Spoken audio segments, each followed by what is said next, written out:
So we've done the drums, and now we're moving on to some more sounds to fill out. As I was saying before, because the drums are quite busy on the bottom end, we have to keep the bass quite. We need to be quite selective with how much bass we put in and the sounds of it. I've put in this little bass sound here, just as an intro thing. Really, it's not actually going to play later on in the track when the main bass comes in, and it's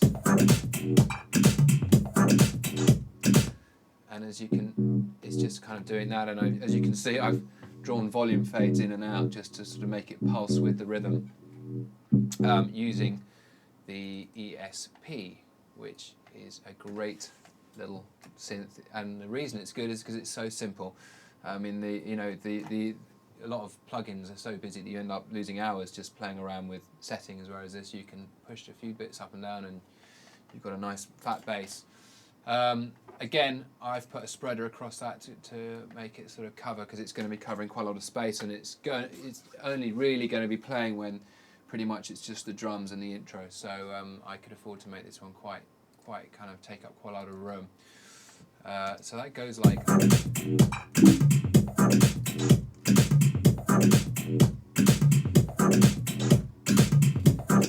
Then I went to find a main one of the main lead riffs, just to give it. It's kind of got that ploddy feel at the moment. I wanted something to push it along, so I've taken a stab, like quite an old school sounding stab, which I've got on my EXS24 here, and just played in a pattern to run with the track.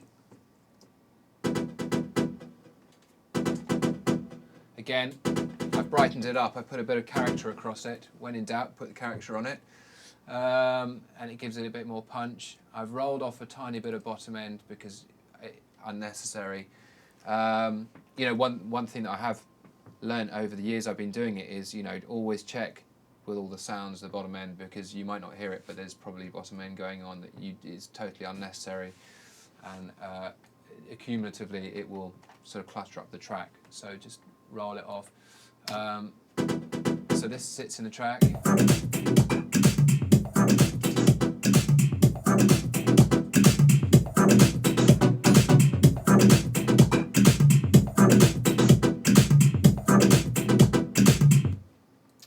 There's all sorts of, that's just one pattern. I generally play it in, and then sometimes you just can't get the speed or the skip that you need, so you play it in, and then with that I've put a 16B swing quantize on it to make it that just groove a bit more against the whole beats. The whole thing is a little bit swung on the track.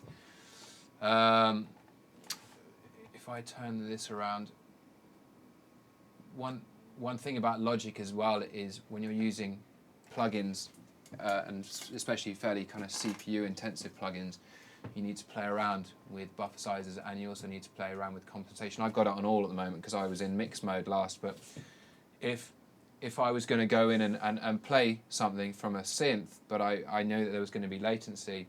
For example, I use a lot of TC plugins on my buses, and this generally causes latency between, if I'm putting all the drums through a bus and it's got a TC treatment on it, let's say character, then I'll need to change the compensations. But the downside is that if I'm playing the keyboard to trigger a sample, or just playing the keyboard, I need to put the compensation back onto instruments. Otherwise you're going to find that you're playing, but you're not playing very in time. So if I change that around now,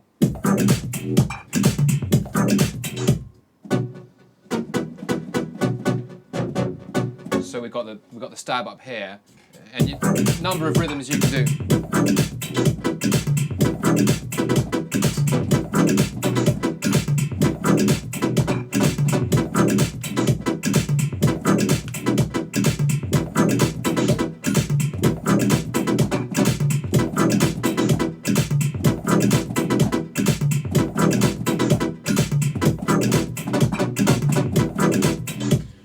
So, all manner of different sort of rhythms you can come up with just using quite a simple stab. And it sounds quite big, and partly that is thanks to character, but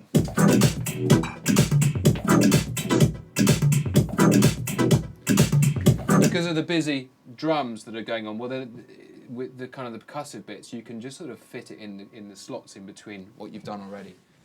I then put in a stab, which I've printed to audio, so I can't tell you what it was, but I can tell you that I've used a PSB pseudo stereo across it, which is great. That's a brilliant. It's a brilliant tool for getting a width. It kind of treats it quite differently. It's the Logic spreader, but the Logic spreader is great. But if you want just a different option, it's a really good one to go for. And it's got that, and it's got a camel fat, so it's just making it a bit more squelchy as a sound, because it's, if I take it off, it's kind of quite sharp, and I wanted it to sit down and not take up any top end on the track, so it's down there now. So that's doing this.